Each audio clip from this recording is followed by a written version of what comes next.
What's up, all? Tomorrow is the 4th, so I'm not going to do a Friday recording. But so back to backs, going to be an odd one for me, not usually happening, but it's kind of good to have. We had the economic calendar information I was talking about yesterday. We had the ADP employment information came out showing, oh, things are pretty darn weak. And so it should have shot mortgage bonds through the roof. Rates would have gone lower. People would have been, yay, see, now the rates are gone lower. But now we have actual non-farm payrolls. So the Bureau of Labor Statistics data came out. As we talked about, it could come out completely opposite, which is what it did. Now, not completely opposite, but opposite enough that is showing that non-farm payrolls went up. So from an anticipated 127,000 jobs to a 147,000. So that went up. When you're talking about the private payrolls, they went down from 120,000 down to 74,000. So there was also a revision on the prior jobs. The non-farm payrolls was revised from 139,000 to 144. So it's showing stronger economic data, therefore pushed the bonds lower. So there was this little bit of a trepidatious move, right? Yesterday, it looked like it was going to go up, but again, it kind of held in today. Bam, it took it on the chin. Exactly what we figured might end up happening based on that. Another thing we're seeing, initial claims are lower. So jobless claims, they're dropping a bit. We're seeing that improvement, and it's actually on par with where it was before. Oh no, the continuing claims are on par with where it was before, and the initial claims are down from where they were the last reading as well. So that right there is what's going to push our bonds more than anything. There is other items out there, but that's going to be the main things pushing bonds around today. So let's take a look at those bonds so you can see exactly what we're dealing with. Now, what's interesting here, I don't know what's going on with my system.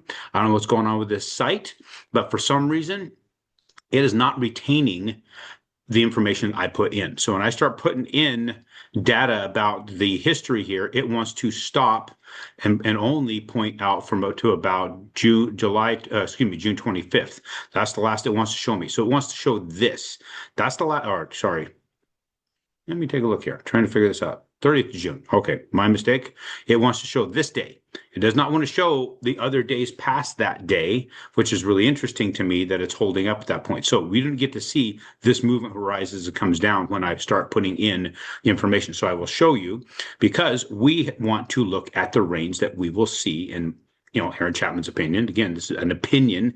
This is just me going off of what I have seen in the past with respect to the price action here. So I'm going to go ahead and put this together so you can see it in real time how I'm building this out. So in building that out, I'm going to go ahead and put the cap of 100.54, which is the price of this security, in my opinion. It's not an opinion. It was the price of security the day they announced quantitative easing. So we're going to go with that. We're going to mark that yellow so you guys can see it. Make it a little bit bigger so it's easier to see. And then we're going to go with where the end of that day traded. So this was the value of the security at the day that it started trading when they announced quantitative easing. Then you go to 101.49, which is where it stopped trading based upon what I could tell when I'm reading those charts. It's what it looks like. It's about 101.49. So it could be 101.5, somewhere there. Let's just go with the 49 because that's what I've been using. So that is the limit where it started trading. And there is the peak where it stopped trading. It reached above it, but it peeled back. Now, the other thing we want to look at is the 102.52.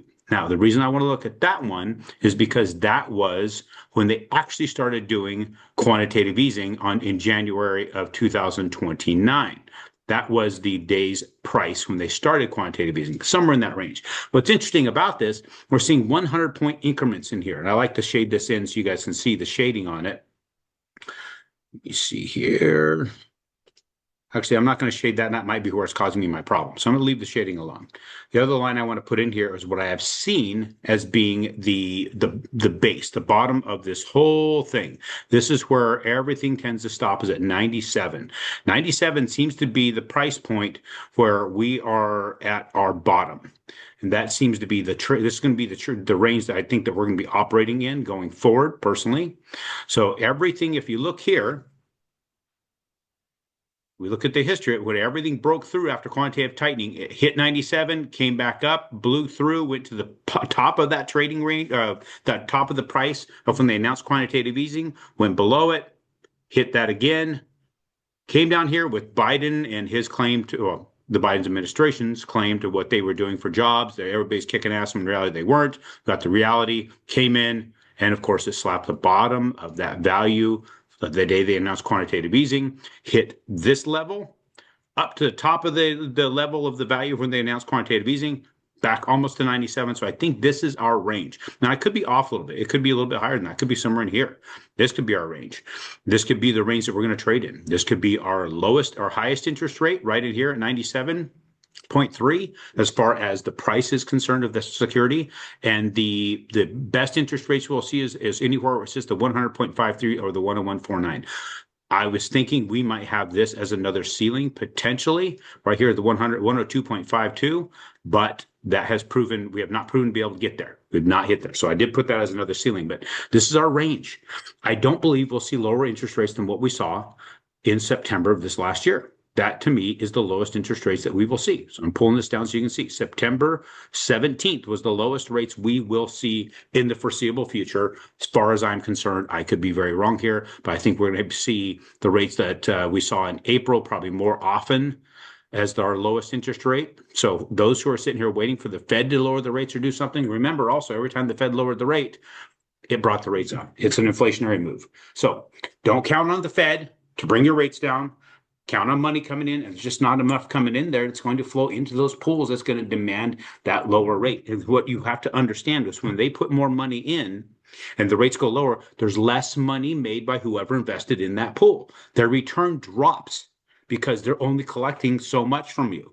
So understand that. Nobody wants to go down into the 3% again. They don't make anything on it. What's inflation today? People say it's 2 to 3%. It's 8 plus. It's like 11. Look at the real cost of living that you're experiencing. Anybody who's investing there wants to get a return that's higher than inflation. They're not getting that by giving you an interest rate below 3, 4, 5%. It's not going to work for them. The current rates even aren't working at that. They're basically stagnant with inflation. In fact, actually a little bit low the cost of inflation. So they're still losing money by investing in mortgages, period. And if you do it and you pay it the way I tell you to, which is continue to pay it for the entire 30 years, they definitely lose money. They'll never collect their capital. So that's the thought. The only reason we have those low interest rates is because the federal government threw all that our money in. They created money from our tax dollars and forced that on us. So we have this massive deficit that we're going to have to pay for and gave it to us in low mortgages. And then it rose our prices up, which is another tax that's continuing to screw us. So quit waiting for the rates. Jump in before prices go up again. Right now we have an interesting thing in the market. Now's a great time. If you have questions about that, let me know. We still have phenomenal deals hitting my desk. Amazing deals hitting my desk that we should talk about. Talk to you guys soon. Have a great 4th.